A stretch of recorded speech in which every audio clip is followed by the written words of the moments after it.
Hi viewers, welcome to our channel. ప్రస్తుతం మనతో పాటు దాము బాలాజీ గారు సీనియర్ జర్నలిస్ట్ ఉన్నారు. వారితో ఒకసారి మాట్లాడదాం. సార్ నమస్కారం సార్. నమస్తే.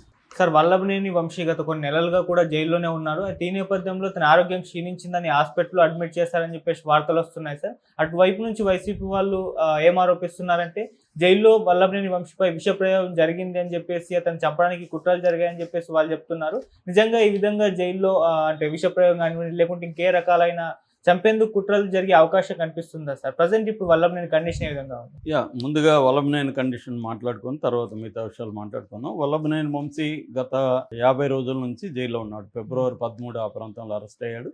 అప్పటి నుంచి ఆయనకి బెయిల్ రాలేదు. అనేక సార్లు బెయిల్కి అప్లై చేశాడు. రీసెంట్గా కూడా ఆయనకి ఎస్సీ ఎస్టీ కోర్టు రిజెక్ట్ చేసింది. హైకోర్టులో కూడా బెయిల్ రిజెక్ట్ చేసింది. ఎందుకంటే ఆయన కిడ్నాప్ కేసులో బలమైన ఆధారాలు ఉన్నాయి. ఇంకా చాలామంది ఈ కేసులో ఎస్కేప్ అయి ఉన్నారు. వాళ్ళందరినీ మేము పిలిపించాలి. ఇతను బాగా సామాజికంగా ఆర్థికంగా బలవంతుడు కాబట్టి ఇతను ఇన్ఫ్లుయెన్స్ చేసే అవకాశం ఉంది. సాక్షుల్ని బెదిరించడం కావచ్చు, లేకపోతే ప్రలోభపరచడం కావచ్చు చేయొచ్చు. అట్లాగే సాక్ష్యాధారాలని తారుమారు చేసే అవకాశం ఉందని బలంగా ప్రాసిక్యూషన్ ఆర్గ్యుమెంట్ చేయగలిగింది. దాంతో ఇతనికి బెయిల్ అయితే రాలేదు. సో ఆల్రెడీ అతనికి కొంత హెల్త్ ఇష్యూస్ ఉన్నాయి. అతనికి ఏంటంటే ఒకటి సివియర్ బ్యాక్ పెయిన్ ఉంది. దాని తర్వాత ఆస్తమా ఉంది. థైరాయిడ్ కూడా ఉందేమో డౌట్ వస్తుంది. సో అతను గతంలో కూడా నాకు హెల్త్ ఇష్యూస్ ఉన్నాయని చెప్పాడు. దానికి సంబంధించి మామూలుగా గవర్నమెంట్ జైళ్ళల్లో హెల్త్ ఇష్యూస్ ఉంటే ఆ జైల్లోనే మెడికల్ ఫెసిలిటీస్ ఉంటే అక్కడే చూస్తారు. లేనప్పుడు అక్కడ పక్కన ఏ గవర్నమెంట్ హాస్పిటల్ ఉంటే దానికి తీసుకెళ్తారు. అది చంద్రబాబు ఒకడే చేయగలడు. ప్రైవేట్ హాస్పిటల్లో పెట్టగలిగిన సామర్థ్యం చంద్రబాబుకే ఉంది. జగన్కి లేదని నేను చాలాసార్లు చెప్పాను. అంటే వ్యవస్థలని మేనేజ్ చేయగలిగిన శక్తి చంద్రబాబుకు ఉన్నట్టుగా జగన్కి లేదు. అది మనం అరెస్టులు చూస్తే కూడా ఎవరికైనా అర్థమైపోతుంది. అదే ఫర్ ఎగ్జాంపుల్ అచ్చెన్నాయుడిని అరెస్ట్ చేసినప్పుడు ఆయనకి హెల్త్ ఇష్యూ ఉందని రమేష్ హాస్పిటల్లో చాలా రోజులు పెట్టారు. అలాగా ఆయన చాలామందికి అప్పుడు రమేష్ హాస్పిటల్లో కోర్టులు పెట్టేసేవి. ఇప్పుడేమో లేదు. ఎంత సీరియస్గా ఉన్నా గవర్నమెంట్ హాస్పిటల్కి తీసుకెళ్ళాలి. ఫర్ ఎగ్జాంపుల్ నిన్న సంగతి చెప్తాను. నిన్న ఈయన మధ్యాహ్నం టైంలో చాలా సివియర్ నొప్పి ఉంది, అట్లాగే ఊపిరాడట్లేదు అవన్నీ చెప్పినప్పుడు ఫస్ట్ ఏం చేశారంటే వీళ్ళు వైద్యుల్ని పిలిపించి జైల్లోనే చెక్ చేయించారు. కానీ వాళ్ళు కూడా సలహా ఇచ్చారు, కొంత హాస్పిటల్కి వెళ్ళి టెస్ట్లు అవి చేయిస్తే మంచిది సార్ అని. ఎందుకంటే అతనికి ఆల్రెడీ ప్రాబ్లం ఉంది కాబట్టి తీసుకెళ్ళమన్నారు. వీళ్ళు మెల్లగా ఎప్పుడో 4:30, 5కి అలా తీసుకెళ్లారు గవర్నమెంట్ హాస్పిటల్కి విజయవాడలో.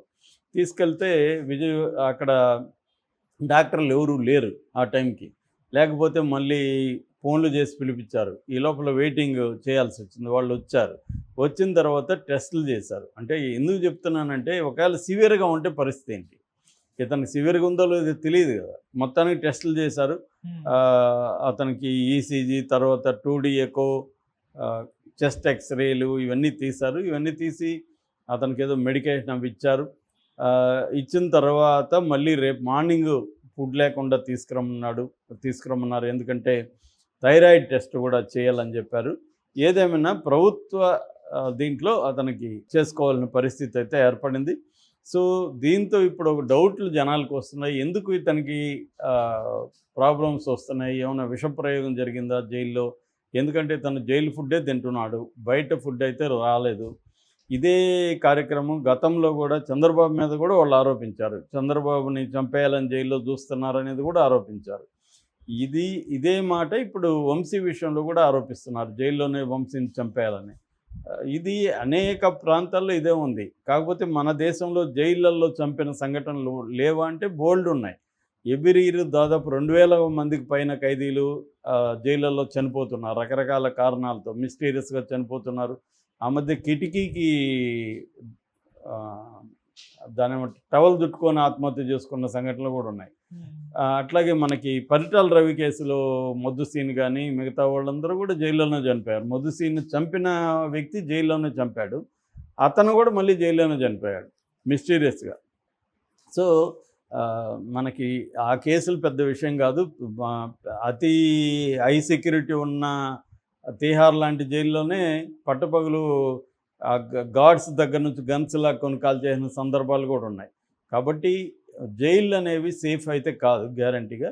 కాకపోతే ఇతని మీద అలాంటి ప్రయోగం చేశారా లేదని వాళ్ళు ఆరోపిస్తున్నారు తప్ప చేశారా లేదనేది వాళ్ళ దగ్గర కూడా ఏం ప్రూఫ్ లేదు. ఇది ఫర్ ఎగ్జాంపుల్ పాకిస్తాన్ ఆయన ఎవరు మన ఇమ్రాన్ ఖాన్, పాకిస్తాన్ ప్రైమ్ మినిస్టర్, ఆయన మీద కూడా స్లో పాయిజన్ ఇంజెక్షన్ ఇచ్చారు నాకనేది ఆయన కూడా ఆరోపించాడు. సో పాజిబుల్ అంటే ఖచ్చితంగా పాజిబుల్ లేదు. ఫుడ్లో స్లో పాయిజన్ ఇవ్వాలనుకుంటే ఇవ్వచ్చు. కాకపోతే అవి చేస్తారా అంటే చెప్పలేం మనం. ఏదేమైనా ఆరోపణ అయితే జరిగింది. ఈయన కాకపోతే ఇంకొక ఇది కూడా మనం అటువైపు నుంచి చూస్తే ఏముంటుందంటే జనరల్గా జైలుకి పోయినాక నాకు ఆరోగ్యం బాగాలేదనే దాన్ని బిల్డప్ చేస్తారు. చంద్రబాబుకు కూడా మనం గమనిస్తే చంద్రబాబు అంతవరకు ఎప్పుడూ ఆరోగ్య సమస్యలు బయటికి చెప్పలేదు. జైలుకి పోయినాక ఆయనకి ఏమేమి సమస్యలు ఉన్నాయో బయటకు వచ్చాయి సడన్గా. మళ్ళీ జైలు నుంచి బయటకు వచ్చినాక చూడండి ఇప్పటివరకు ఆయన ఆరోగ్య సమస్యల గురించి ఎక్కడా చర్చే లేదు. బ్రహ్మాండంగా ఆయన యాక్టివ్గా ఉన్నారు. సో ఇదేంటంటే జైల్లో ఉన్నప్పుడు బెయిల్ కోసము ఆరోగ్యం బాగాలేదన్న విషయాన్ని హైలైట్ చేసుకుంటూ వస్తారనమాట.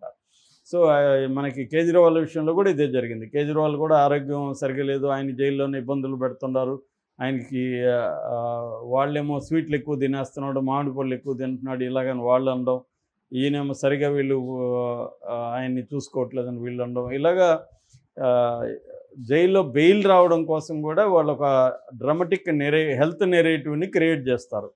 అలాగా ఏమన్నా వంశీకి ఆరోగ్యం బాగాలేదన్న విషయాన్ని బిల్డప్ చేసి ఈ డాక్టర్ల దగ్గర అంతా కూడా సర్టిఫికేట్లు తీసుకుని ఈసారి హెల్త్ గ్రౌండ్స్లో బెయిల్కి అప్లై చేస్తారా అన్నది కూడా మనం చూడాలి. ఎందుకంటే హెల్త్ గ్రౌండ్స్లోనే చంద్రబాబు కూడా తాత్కాలిక బెయిల్ వచ్చింది. ఒకసారి బెయిల్ వస్తే ఇంకా ఏదో ఒక పద్ధతిలో దాన్ని అలాగే ఉండిపోగలరు.